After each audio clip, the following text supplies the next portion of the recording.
তো আজকে আমি যে প্রসঙ্গটি নিয়ে আপনাদের সামনে কথা বলতে চাই যে গতকাল রাতে এই একুশে টিভির সাবেক এক সাংবাদিক ইলিয়াস হোসেন, যিনি গত প্রায় 12 বছর যাবৎ, 10 বছর 12 বছর যাবৎ মিথ্যাচার করে যাচ্ছেন, সেই সাংবাদিক ইলিয়াস হোসেন তথাকথিত সোকল একজন মেজর ডালিম সাজিয়ে নিয়ে এসে এই ইউটিউব চ্যানেলে একটি সাক্ষাৎকার অনুষ্ঠান করে মানুষকে আবারও বরাবর ন্যায় বিভ্রান্ত করেছে। আসলে সাংবাদিক ইলিয়াসের কাজই হচ্ছে মিথ্যা এবং গুজব তথ্য দিয়ে মানুষকে বিভ্রান্ত করে তার ভিউ বাড়ানো, আর সে যে অ্যাসাইলাম সিক করেছে সেটা আরও পাকাপোক্তভাবে তার অ্যাসাইলামটা যেন মিস না হয় সেটার ব্যবস্থা করা। আপনারা জেনে থাকবেন যে কোনো দেশে যদি অন্য কোনো দেশে গিয়ে যদি অ্যাসাইলাম সিক করা হয় তাহলে সরকারের এগেনস্টে বলতে হয়, সরকারের এগেনস্টে বলে ডকুমেন্ট জমা দিতে হয় যে আমি তো এই সরকারের এই সমালোচনাগুলো করেছি, এখন আমি গেলেই কিন্তু আমার জীবনের জন্য হুমকি স্বরূপ। তো এতদিন বাংলাদেশ আওয়ামী লীগের বিরুদ্ধে শক্তভাবে বলেছে, বলে বলে বলে বলে তার অ্যাসাইলামটা সে পাকাপোক্ত করেছে। তো যাই হোক, তো ইলিয়াস হোসেন মিথ্যাচার করাই যার পেশা এবং ভিউ বাড়ানো এবং তার অ্যাসাইলামের ভিত শক্ত করা, এটাই তার মূল উদ্দেশ্য। আর সবচাইতে প্রথম যে উদ্দেশ্য তার, সে হলো পাকিস্তানের পেইড এজেন্ট, পাকিস্তানের গোয়েন্দা সংস্থার। দেখুন, কালকে যে এক ভদ্রলোককে লাইভে নিয়ে আসছে, ভদ্রলোক যাই বলুন, তার পরিচয় দিয়েছে মেজর ডালিম। মেজর ডালিম মেজর ডালিমের মেজর ডালিম একজন আত্মস্বীকৃত খুনি। এটা আমরা জেনেই পড়েই ছোট থেকে বড় হয়েছি এবং মেজর ডালিম সম্পর্কে যা কিছু পেয়েছি বই পুস্তকের বর্ণনা অনুসারে মেজর ডালিম, এটা আমার বিশ্বাস হয়নি, নাম্বার ওয়ান। নাম্বার টু হচ্ছে, কালকে ওই লোক উনি উনি বললেন যে ওনার বয়স 75। তাহলে ওনার বয়স যদি ধরে নিলাম ওনার বয়স 75, যদিও 75 বছর বয়সে এরকম সাদা পাকা চুল নিয়ে কোনো মানুষ এত হ্যান্ডসাম থাকে না, এত ফিট থাকে না, ধরে নিলাম ওনার বয়স 75, তাহলে 1975 সালে তার বয়স ছিল 20, এটাও ধরে নিলাম সত্য। বাট তার দেওয়া তথ্য মতে মেজর ডালিমের বায়োগ্রাফির যে বিবরণ বিভিন্ন সময় লেখা টেখায় পাওয়া গেছে, সে অনুযায়ী 1964 সালে সে পাকিস্তানি বিমান বাহিনীতে জয়েন করেছিল। তাহলে কি মাত্র 9 বছর বয়সে পাকিস্তানের বিমান বাহিনীতে জয়েন করেছিল?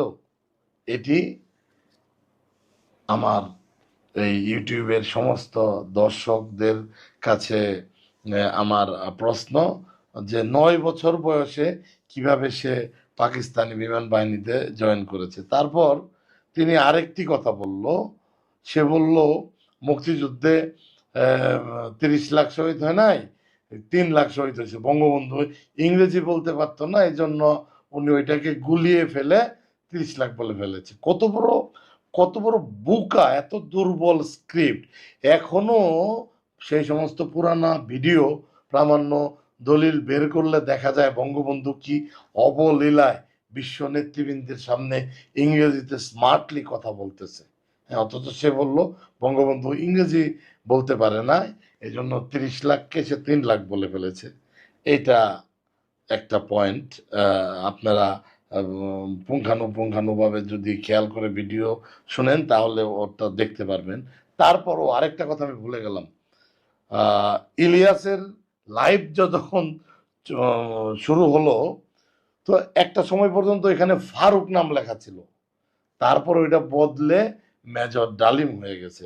আসলে মেজর ডালিম না, ওই ফারুক নামে একজন ব্যক্তি আমেরিকাতে উবার ড্রাইভার করে, উবারের একজন ড্রাইভার ওই ফারুক সাহেবকেই ওই মেজর ডালিম হিসেবে গতকালকে উপস্থাপন করছে। এর পিছনে একটা বিরাট উদ্দেশ্য রয়েছে, এটা আমি বলবো একটু পরে।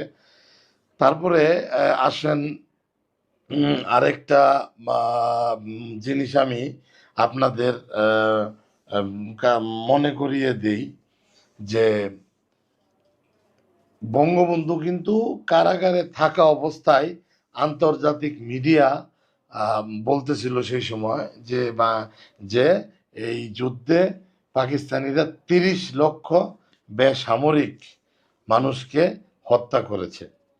হ্যাঁ, সুতরাং বঙ্গবন্ধু বলার আগেই কিন্তু মিডিয়াতেই এগুলো বলতেছিল। আসলে বেসিক্যালি মূল যে জিনিসটা চেয়েছে দুর্বল স্ক্রিপ্টের মাধ্যমে ইলিয়াস মূলত পাকিস্তানি পেইড এজেন্ট, পাকিস্তানের ভাবধারা আদর্শে বিশ্বাসী একজন মানুষ। সে আজ থেকে 5 বছর আগে ইউটিউব চ্যানেলে 1971 সালের মহান মুক্তিযুদ্ধে শহীদের সংখ্যা নিয়ে বিতর্কের সৃষ্টি করেছিল। এত বছর পরে এসে সে আবার অন্য আরেকজনকে ফেক সাজিয়ে মেজর ডালিম হিসেবে প্রতিষ্ঠিত করার অপচেষ্টা চালাচ্ছে এবং তার বক্তব্যকে তার বক্তব্য মুক্তিযুদ্ধের শহীদের সংখ্যা নিয়ে তার যে বিভ্রান্তমূলক তথ্য, এই তথ্যকে সত্য রূপদানের লক্ষ্যেই গতকালকে ফারুক নামের এক ব্যক্তিকে মেজর ডালিম সাজিয়ে সে ইন্টারভিউ করেছে। ঠিক যেমনি ভাবে এই তো 5ই আগস্টের পরে সে একটি ভিডিও ছেড়েছে, দেখেন কত বড় স্টুপিড। হ্যাঁ, কত বড় সে একটা বেয়াদব। সে একটা ভিডিও বানিয়েছে ভয়ঙ্কর ভয়ঙ্কর সাউন্ড দিয়ে, যে ওই বঙ্গবন্ধুর আরেক খুনি বজলুল হুদা নাকি কারাগারে থাকা অবস্থায় মাননীয় প্রধানমন্ত্রী শেখ হাসিনা নাকি তাকে নিজে হাতে জবাই করে হত্যা করে উল্লাস করেছে। সাথে নাকি আমি ছিলাম, জাহাঙ্গীর কবির নানক ছিল, ইসমাইল চৌধুরী সম্রাট সাহেব ছিল। এই 3জনকে পেঁচায়া প্রধানমন্ত্রীকে দিয়ে একটা এমন ভয়ঙ্কর সব শব্দ মিউজিক টিউজিক দিয়ে একটা ভিডিও বানিয়ে ছেড়েছে। তখন আমি দেখেছি ওই ভিডিওর ভিউ হয়ে গেছে 7 মিলিয়ন, তার মানে 70 লক্ষ লোক। মানে একটা জিনিস সামাজিক যোগাযোগ মাধ্যমে আসলে মানুষ যেভাবে হুমড়ি খেয়ে পড়ে, সত্য মিথ্যা যাচাই না করে যেভাবে দেখে এবং যেভাবে এই করে, এটা ইলিয়াস হোসেনের ওই মিথ্যা বানোয়াট কাল্পনিক ভিডিওটা। আচ্ছা, একটা কথা বলেন তো, একটা দেশের প্রধানমন্ত্রী যদি কারো বিরুদ্ধে প্রতিশোধ নিতে চায়, তাহলে কি তার নিজের কারাগারে যে কাউকে হত্যা করতে হবে, জবাই করতে হবে? এটা কি আদৌ সম্ভব? এটা কি আদৌ সম্ভব? আপনারা বলেন। আপনাদের কাছে এই এই এই এই ইলিয়াস যে এই ভিডিওটা বানাইছে, এটার সত্যতা যাচাইয়ের যে দায়িত্ব কিংবা সত্যতার যে সত্য কিনা, এটা আপনাদের উপরে ছেড়ে দিলাম। আরেকটি জিনিস, যে মেজর ডালিম, এটা মানে আমার বিশ্লেষণে এই গতকালকের যে লোকটিকে আনা হয়েছে, এটি কখনোই মেজর ডালিম না। আর মেজর ডালিম যদি হয়েও থাকে, তাহলে দেখেন মেজর ডালিম না, আসলে দেশে এখন -2 ফর্মুলার রাজনীতি চলতেছে। ঠিক আছে, মাননীয় প্রধানমন্ত্রী দেশরত্ন শেখ হাসিনা চলে এসেছেন, বেগম খালেদা জিয়া গত আগামীকালকে লন্ডনে চলে যাচ্ছে। তো বিএনপিকে বিএনপিকে দল হিসেবে এবং জিয়াউর রহমানকে ব্যক্তি হিসেবে কিন্তু গতকালকে শেষ করে দিয়েছে তথাকথিত মেজর ডালিমের সাক্ষাৎকার অনুষ্ঠানটি দিয়ে। না, এটার পিছনে কিন্তু উদ্দেশ্য আছে। এটার পিছনে উদ্দেশ্য, এটা কার প্রেসক্রিপশনে? এটা হলো জামাতে ইসলামের প্রেসক্রিপশনে। ইলিয়াস ইলিয়াস যাদের আদর্শে বিশ্বাসী, জামাতিদের প্রেসক্রিপশন অনুযায়ী গতকালকের সে এই মেজর ডালিমের নাটকটি করেছে। আমরা সারা জীবন ও এবং কত বড় বেয়াদব, বলতেছে ওই লোক বলতেছে যে সে নাকি দুইজনকে চিনে যে ধর্ষিত হয়েছে। চিন্তা করেন, বিবিসি থেকে তখন সাংবাদিকরা এসেছিল, অনেক আন্তর্জাতিক এএফপি থেকে এসেছিল, অনেক আরো অনেক আন্তর্জাতিক মিডিয়া এসেছিল, তাদের ডকুমেন্টারিতেই কিন্তু ও কয়েক লক্ষর মানুষের সাক্ষাৎকার রয়েছে। এবং সেই সময় ধর্ষিত অনেক নারীদের বক্তব্য রয়েছে যে কিভাবে তাদেরকে নিয়ে সেনা ক্যাম্পে নিয়ে রাজাকাররা দিয়ে আসতো, কিভাবে দর্শন করা হতো। তো কত বড় একটা সত্যকে কিভাবে মিথ্যা হিসেবে প্রতিষ্ঠিত করতে চাচ্ছে। সব কিছু মেনে নিলাম, ইলিয়াস তো আমেরিকায় থাকে, ওই লোকও আমেরিকায় থাকে না, এত যদি সৎ সাহস থাকে তাহলে ওই লোকের ডিএনএ টেস্ট করুক যে সেটা মেজর ডালিম কিনা, এটা প্রমাণ করুক। যে ইলিয়াসকে আমি চ্যালেঞ্জ জানাচ্ছি, ইলিয়াস তো দাবি করে যে সে অনেক কষ্টে লাইফ লিড করতেছে, হ্যান ত্যান ম্যান। ওই ওই ডিএনএ টেস্ট করতে $200 লাগে, 200 কিংবা $250 লাগে। ওইটা ওইখানকার অনেক লোক আছে ওইটা দেওয়ার মতো, দিবে। ইলিয়াস ডিএনএ টেস্ট করে প্রমাণ করুক যে এই কথিত ব্যক্তি মেজর ডালিম। পারবে না, কোনো দিনও এই চ্যালেঞ্জ ইলিয়াস গ্রহণ করতে পারবে না। কারণ ইলিয়াস আপাদমস্তক একটা 420 বাটপার, সে একটা টাউট, ঠিক আছে। তার কাজই হচ্ছে মিথ্যা গুজব সৃষ্টি করা এবং জনমনে ভীতির সঞ্চার করা। সে মিথ্যা তথ্য দিয়ে সে তথ্য সন্ত্রাস, সে একজন বিরাট তথ্য সন্ত্রাসী, আমি বলবো তাকে তথ্য সন্ত্রাসী, ঠিক আছে। সে তথ্য সন্ত্রাস করতেছে। আমরা আন্তর্জাতিক আন্তর্জাতিকভাবে তার এই তথ্য সন্ত্রাসের বিরুদ্ধে আমরা একটি পিটিশন অচিরেই দায়ী করব। হ্যাঁ, অচিরেই আমরা একটা পিটিশন করব, পিটিশন জমা দিব।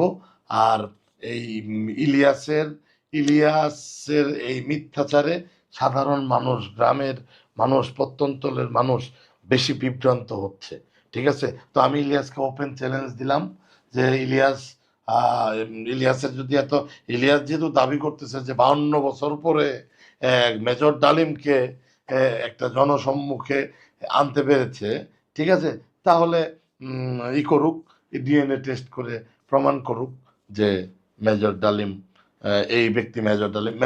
ওই লোক আরেকটা কথা বলছে যে তার স্ত্রী মারা গেছে, তার স্ত্রীকে গৃহবন্দী করে রাখা হয়েছিল, পাসপোর্ট শেষ করে রাখা হয়েছিল, 2005 সালে মারা গেছে।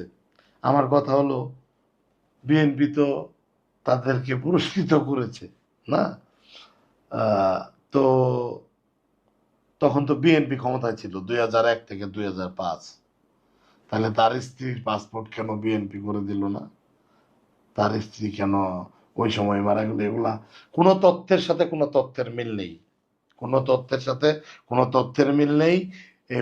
এটা এটা মেজর ডালিম না, এই ভুয়া একজন মানুষকে মেজর ডালিম হিসেবে সে প্রতিষ্ঠিত করার চেষ্টা করতেছে এবং একমাত্র উদ্দেশ্য বাংলাদেশের স্বাধীনতা যুদ্ধকে বিতর্কিত করাই মূল লক্ষ্য।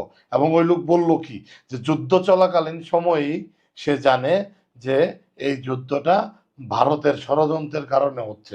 তাহলে তুই যুদ্ধে অংশগ্রহণ করছিস কেন? আমার প্রশ্ন হলো এটা। তুই যদি তখনই জানস যে জানস যে ভারতের কারণে এই যুদ্ধ হচ্ছে, তুই যুদ্ধ অংশগ্রহণ করতি না। আবার বলতেছে তখনই বঙ্গবন্ধুকে মারার প্ল্যান করছে। আমরা সারা জীবন শুনলাম মেজর ডালিমের বউকে কিডন্যাপ হয়েছে, এই জন্যে মেজর ডালিম প্রতিশোধ নিছে। অথচ কালকে শুনলাম যে যুদ্ধ চলাকালীন সময়ে সে কি ইন্ডিয়া যুদ্ধ করাচ্ছে, এই জন্য সে বঙ্গবন্ধুকে হত্যা করে। আসলে এগুলার জন্মের কোনো ঠিক নাই, এগুলা বেজন্মা, এগুলার কাজই হইলো মিথ্যাচার করা, ঠিক আছে। এগুলা মিথ্যা এই তথ্য সন্ত্রাসের মাধ্যমে জনমনে বিভ্রান্তি সৃষ্টি করে মানুষ কি করে, এদেরকে বয়কট করুন, এদেরকে পরিহার করুন। আর যদি সৎসাহস থাকে তাহলে এই এই ফারুক অথবা তথাকথিত আমি বলি মেজর আনার, মেজর ডালিমের ভাই মেজর আনারের এই এই ডিএনএ টেস্ট করে জাতির সামনে ইলিয়াস প্রমাণ করুক যে ইলিয়াস একজন সত্যবাদী এবং ইলিয়াস সত্যি সত্যি মেজর ডালিমকে এনে সে সাক্ষাৎকার নিয়েছে। সবাইকে ধন্যবাদ। জয় বাংলা, জয় বঙ্গবন্ধু, বাংলাদেশ চিরজীবী হোক, দেশরত্ন শেখ হাসিনা দীর্ঘজীবী হন।